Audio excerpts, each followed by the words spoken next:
Hello बच्चों, कैसे हैं आप सब लोग? ठीक है। और ये आपकी क्लास सिर्फ आपके लिए शुरू की गई है, और वो भी क्लास वाइज। आज हम लोग क्या है, मैथ के चैप्टर पढ़ रहे हैं। ठीक है। और इसमें क्या है कि सब बच्चों को जोड़ लेना है, जितने भी लोग यूपी बोर्ड से रिलेटेड हैं, सीबीएसई बोर्ड से रिलेटेड हैं, क्योंकि पहले हम एनसीईआरटी सॉल्व करेंगे। ठीक है। फिर उसके बाद आईसीएसई बोर्ड की तरफ बढ़ेंगे। ठीक है। तो यूपी बोर्ड, सीबीएसई बोर्ड के लिए ये क्या है, बहुत ही क्लास हेल्पफुल है। जो बच्चे 9th क्लास के हैं, ठीक है, 9th क्लास के बच्चे जो हैं, 10th क्लास के बच्चे जो हैं, फर्स्ट ईयर के, इंटर के, उनको घबराने की जरूरत नहीं है। मैथ और इंग्लिश क्लास बिल्कुल फ्री होगी। ठीक है। तो आज हम लोग मैथ में पहला चैप्टर देखेंगे, संख्या पद्धति, 9th में। ठीक है। और आपको एक्सरसाइज वाइज एक एक सम सॉल्व कराते चलेंगे, और आराम से पढ़ना है। जितने भी आपके साथ के स्टूडेंट्स हैं उनको जोड़ना है, जो भी 9th के बच्चे हैं। ठीक है। तो बात करते हैं नंबर सिस्टम। ठीक है। देखो, नंबर सिस्टम जैसा कि मैंने आपके बुक्स में देखा, अभी तक मैंने कंपटीशन पढ़ाया यूट्यूब पे। ठीक है। लेकिन मैंने देखा कि इम्पोर्टेंस देखते हुए सारी कोचिंग क्लास सब बंद है, तो और मटेरियल जो है यूट्यूब उसमें व्हाट्सएप वगैरह में प्रोवाइड कराया जा रहा है, तो नहीं बनता है। मैथ का तो बिल्कुल नहीं बनता। ठीक है। तो बात करते हैं नंबर सिस्टम की। नंबर सिस्टम की बात करते हैं तो बिल्कुल बेसिक्स लेके चलते हैं। हम लोगों ने कक्षा 1 से लेकर पढ़ना शुरू किया नंबर के बारे में। ठीक है। जब हम यूकेजी एलकेजी में थे तो हमें नंबर सिस्टम पढ़ाया गया, 1 2 3 4 ऐसे करके 10 तक, और उसके आगे भी आपकी मैम ने जो है नंबर्स लर्न कराए होंगे। ठीक है। उसके बाद आगे हम लोग बढ़े, फिर हमने नंबर लाइन पढ़ी, इवन और नंबर्स पढ़े, और फिर धीरे धीरे ऐसे करके 9th लेवल तक आ गए। लेकिन अभी जब हमने देखा टॉपिक संख्या पद्धति, तो फिर हम वहीं पर क्या हो गए, फ्रीज हो गए। ये क्या है? ठीक है। तो ये कुछ नहीं है, जो आपने बेसिक्स पढ़ा है वही चीजें हैं। ठीक है। अब देखो नंबर सिस्टम में होता है क्या, पहले नंबर्स के बारे में जानिए। ठीक है। संख्याएं क्या होती हैं? ठीक है। संख्या, टॉपिक पढ़ाने से पहले संख्याएं क्या है, जिनको हम इंग्लिश में नंबर कहते हैं। ठीक है। यही नंबर। ठीक। देखो संख्याएं क्या है, ये जो है दो टाइप्स की होती हैं मेनली, अगर कहें तो।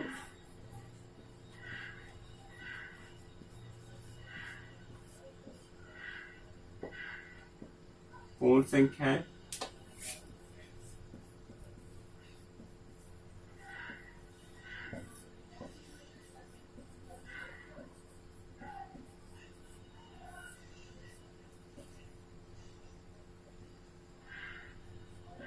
ठीक है। हिंदी उतनी अच्छी है नहीं, मैनेज कर लेना। पूर्ण संख्याएं हमारी क्या होती हैं? देखो संख्याएं बेसिक क्या होती है हमारी, दो टाइप की। ठीक है। पूर्ण संख्या और प्राकृतिक संख्या। बेसिक आपको बताते चलेंगे, ठीक है, क्योंकि ये जो चैप्टर है आपके बेसिक से ही रिलेटेड है। ठीक है। और कुछ नहीं इस चैप्टर में। पूर्ण संख्या क्या होती है? 0 1 2 3 4 5 6 7 8 9। ये क्या होती है हमारी पूर्ण संख्या। पूर्ण संख्या केवल क्या होती है, 9 तक। यह कोई ये अंक से मिलकर बनी हुई। ठीक है।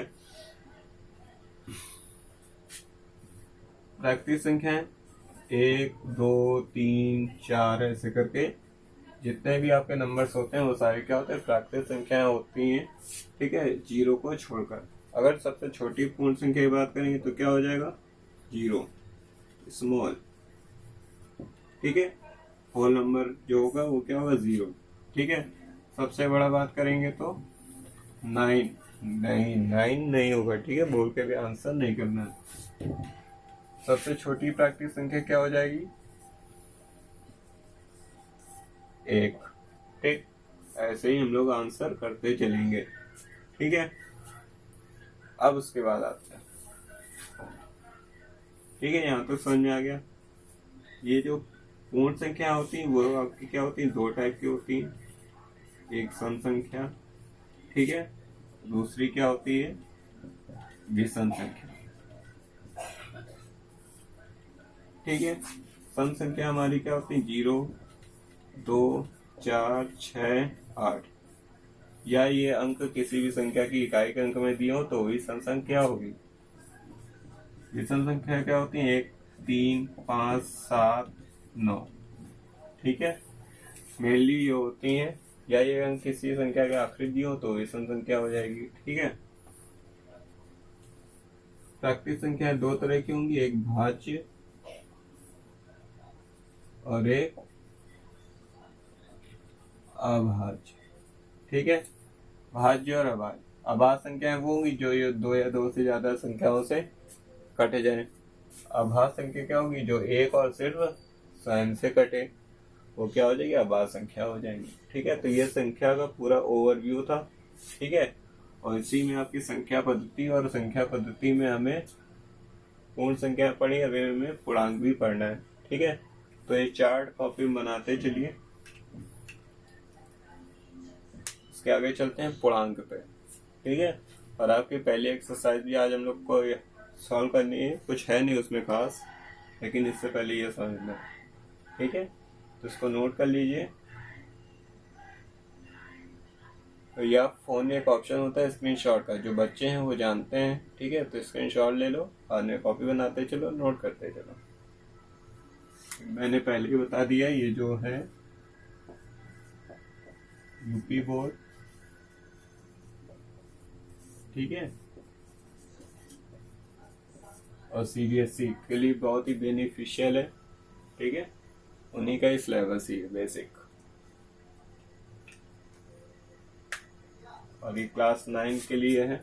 ठीक है, पहले लिखा हुआ है, क्लास 10 के लिए भी होगा, फर्स्ट ईयर के लिए होगा, इंटर के लिए भी होगा, इंग्लिश मैथ दोनों। तो जितने भी अपने साथ के स्टूडेंट्स हैं उन सबको ऐड कर लो। ठीक है, फ्री क्लास मिल रही, वो भी बोर्ड पर।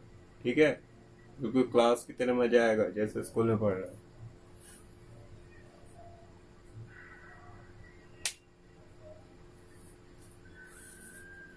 ठीक, तो आगे चलते हैं, नोट कर लिया होगा।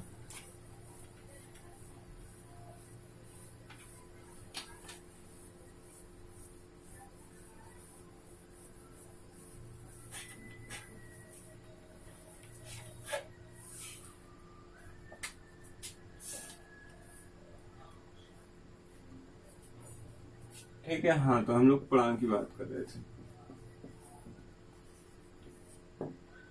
इंटीजर,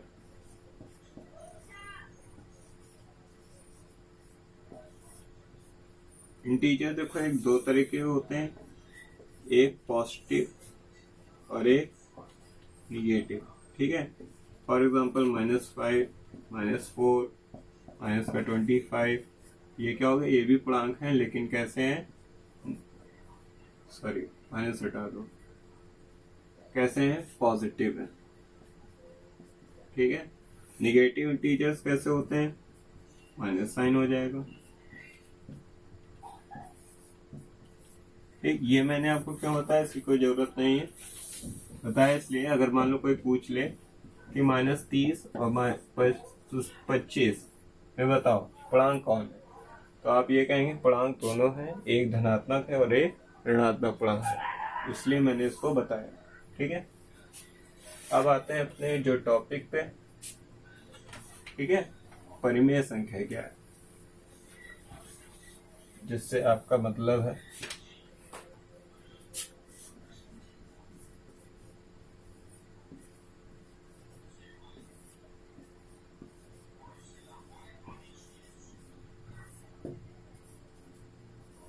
परिमेय संख्या। ठीक है, परिमेय संख्या देखो वो होती है जो P/Q के रूप में हो। P/Q का मतलब कहने का है कि अंश और हर के रूप में हो, वो क्या होती है? परिमेय संख्या होती है। लाइक एस एग्जाम्पल क्या हो जाएगा? 2/5, ठीक है, 4/7, 3/8। ठीक है, यहाँ पर हमेशा और हमेशा क्या है? Q 0 नहीं हो सकता। क्या? Q 0 नहीं हो सकता। ये होती है परिमेय संख्या, और यहीं से आपकी एक्सरसाइज शुरू हो जाती है। ठीक है, यहीं से आपकी एक्सरसाइज शुरू हो जाती है। अब आपके पास बुक्स होंगी, अवेलेबल होंगी, तो बुक्स से आप देखते रहिएगा। ठीक है, नहीं तो क्वेश्चंस के लिए फिर आपको फेसबुक पेज पर ऐड होना होगा। ठीक है, और फेसबुक के पेज भी चैनल्स के नेम के साथ ही है। ठीक है, तो वहाँ से आप फिर क्वेश्चंस का स्क्रीनशॉट भी ले सकते हैं, सम्स। ठीक है, नहीं तो अगर आपके पास बुक्स है, बुक्स से आप सम्स करते रहिए, आपके सीरियल से सारे सम्स सॉल्व करते रहेंगे। तो चलो हम लोग सम्स की तरफ बढ़ते हैं। और आपकी जो पहली एक्सरसाइज, इतना बेसिक कोई नहीं बताता है। एक्सरसाइज 1.1 का सवाल नंबर पहला जो है, आप अपनी बुक से देखिए। और सवाल नंबर जो पहला है कि क्या 0 एक परिमेय संख्या है, इसको हम P/Q के रूप में लिख सकते हैं। ठीक है, और Q 0 ना हो, हम पूरा सम नहीं लिखेंगे। क्या 0 एक परिमेय संख्या है जिसको हम P/Q के रूप में लिख सकते हैं, जहां Q 0 ना हो, डज नॉट इक्वल टू 0%। क्या 0 एक परिमेय संख्या है? ठीक है, अब पूछा है परिमेय संख्या है कि नहीं। ठीक, इस तरीके से समझना है, पूरा समझ नहीं नोट कर सकते हैं लैंग्वेज। ठीक है, समझना है बेटा, ऐसे ही बुक से समझ लो अपना सम्स की लैंग्वेज। ठीक है, तो पूछा क्या 0 जो है वो एक परिमेय संख्या है कि नहीं है, और Q 0 नहीं है। ठीक है, तो बिल्कुल जैसी बात है, परिमेय संख्या है। ठीक है, क्योंकि हम 0.5 लिख सकते हैं, 0.4 लिख सकते हैं, 0.3 लिख सकते हैं। ठीक है, 0.6 लिख सकते हैं। क्यों? क्योंकि हमसे बोला है ना, Q 0 नहीं होना चाहिए, हर 0 नहीं है। और जब तक हर शून्य नहीं हो सकता, तब तक परिमेय संख्या पूर्ण संख्या में, प्राकृतिक संख्या में नहीं बदल सकती। ठीक है, समझ में आ रहा है? सेकंड सम जो है आपका सवाल नंबर 2। सवाल नंबर 2 कह रहा है 3 और 4 के बीच 6 परिमेय संख्या बताओ। 3 और 4 के बीच 6 परिमेय संख्या बतानी है। ठीक है, 3 और 4 के बीच कितनी परिमेय संख्या बतानी है? 6 परिमेय संख्या बतानी है। तो इसके देखो 2 तरीके हैं।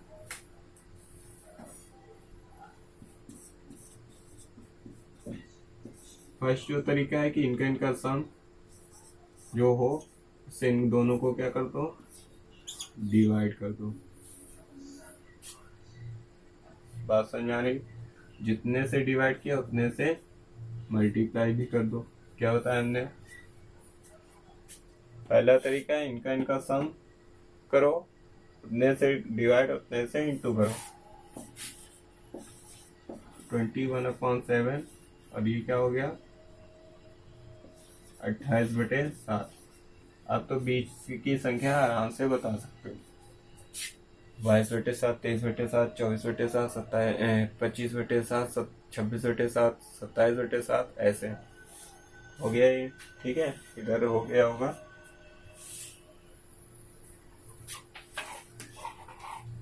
छह सात जो भी बतानी है निकाल सकते हो। दूसरा तरीका इसी सम का, ठीक है, 3.1, 3.2, 3.3, 3.4, 3.5, 1 2 3 4 5, 3.6। ये दूसरा तरीका, ऐसे कर लो चाहे ऐसे कर लो।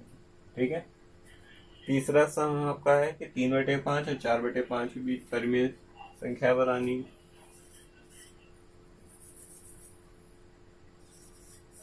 तीसरा सम जो है 3/5 कितना है, 5। 3/5 और 4/5 के बीच क्या बतानी, परिमेय संख्या।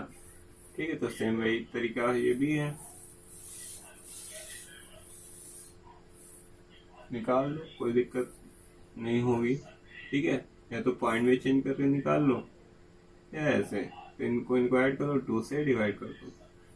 बीच की चाहिए,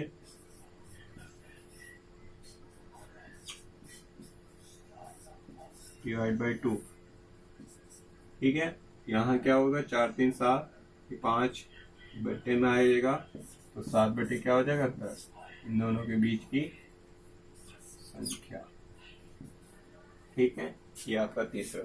हमने इनको ऐड किया बटे 2, बीच की संख्या चाहिए ना, जब बीच का पार्ट निकालना हो तो 2 से डिवाइड करते हैं, देन वही कर दिया। तो इसके बाद जो 4th नंबर आपका पूछा गया सवाल, अब वो आपके सही गलत है, ठीक है, सही गलत वाले सवाल है। तो 4th नंबर में आपका पहला है कि प्रत्येक प्राकृत संख्या पूर्ण संख्या होती है। बिल्कुल होती है भाई, प्रत्येक प्राकृत संख्या पूर्ण संख्या होती है, बिल्कुल होती है। देखो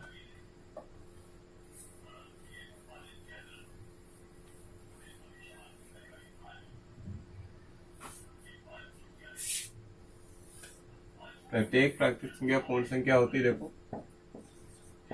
है कि नहीं। मान लो 1 2 3 लिखा है, 23 लिखा हो, 24 लिखा हो, 50 लिखा हो, देखो हर एक, ठीक है। प्राकृत संख्या में पूर्ण संख्या हो सकती है, प्राकृत संख्या पूर्ण संख्या हो सकती है, हर एक प्राकृत संख्या पूर्ण संख्या हो सकती है, लेकिन एक पूर्ण संख्याएं हर एक पूर्ण संख्या प्राकृत संख्या नहीं होगी, ठीक है। गॉट इट, समझ में आया। नेक्स्ट आपका सेम क्वेश्चन है कि प्रत्येक पूर्णांक एक पूर्ण संख्या होती है, बिल्कुल गलत, ठीक है। प्रत्येक पूर्णांक एक पूर्ण संख्या कैसे हो सकती है भाई, क्योंकि पूर्णांक अभी मैंने बताया ना 2 टाइप का होता है, ऋणात्मक और धनात्मक। तो कैसे हो सकते है पूर्ण संख्या, नहीं हो सकती ना, पूर्ण संख्या तो हमारी हमेशा धनात्मक होती है। That's it. अगला आपका प्रत्येक परिमेय संख्या एक पूर्ण संख्या होती है। भाई परिमेय संख्या अंश बटे हर के रूप में है, तो पूर्ण संख्या का अंश हो जाएगी। पूर्ण संख्या तो हमारी पूरी कंप्लीट होती है ना, 0 1 2 3 4 5 6 7 8 9, दैट्स इट, ठीक है। तो आपकी 1.1 जो एक्सरसाइज थी वो खत्म हो चुकी है। कल हम लोग 1.2 एक्सरसाइज डिस्कस करेंगे, ठीक है। तो क्लास आपको जितने बार चाहे उतनी बार रिपीट करके देख सकते हैं। दोस्तों के साथ शेयर कीजिए, ज़्यादा से ज़्यादा लोग को क्या कीजिए, ऐड कीजिए। मिलते हैं अपनी अगली एक्सरसाइज के साथ, ठीक है। और इंग्लिश भी इसी में होगी, ठीक है, उसकी भी क्लास अलग से मिलेगी। इंग्लिश की यूनिवर्सल क्लास है, क्योंकि 9 to 12 mostly syllabus English grammar का सेम है, ठीक है। रीडर का कुछ पार्ट रखेंगे, ठीक है, बीच बीच में, ठीक, जैसे स्टोरी वगैरह जो है उसके लेसन पढ़ा दिया वगैरह वगैरह, ठीक। तो एक्स्ट्रा क्लास में रख लेंगे, बेसिकली ग्रामर पे फोकस करेंगे, ठीक है। तो कुछ चैप्टर ऐसे जो 9 to 12 तक बिल्कुल सेम होते हैं, ठीक है। तो ये थे हमारी आज की क्लास। आपका 1.1 एक्सरसाइज डिस्कस हो चुका है, ठीक है। बेसिक भी बताया, एक्सरसाइज का एक एक सम भी सॉल्व करा दिया। कल हम लोग मिलेंगे 1.2 एक्सरसाइज के साथ, ठीक है। तब तक के लिए आप पढ़ते रहिए, इसी तरह दोस्तों के साथ शेयर करते रहिए, ज़्यादा से ज़्यादा दोस्तों को सब्सक्राइब कराइए, उनसे कहिए कि फ्री क्लास लग रही है, आप भी पढ़िए, ठीक है। मिलते हैं कल, गुड नाइट।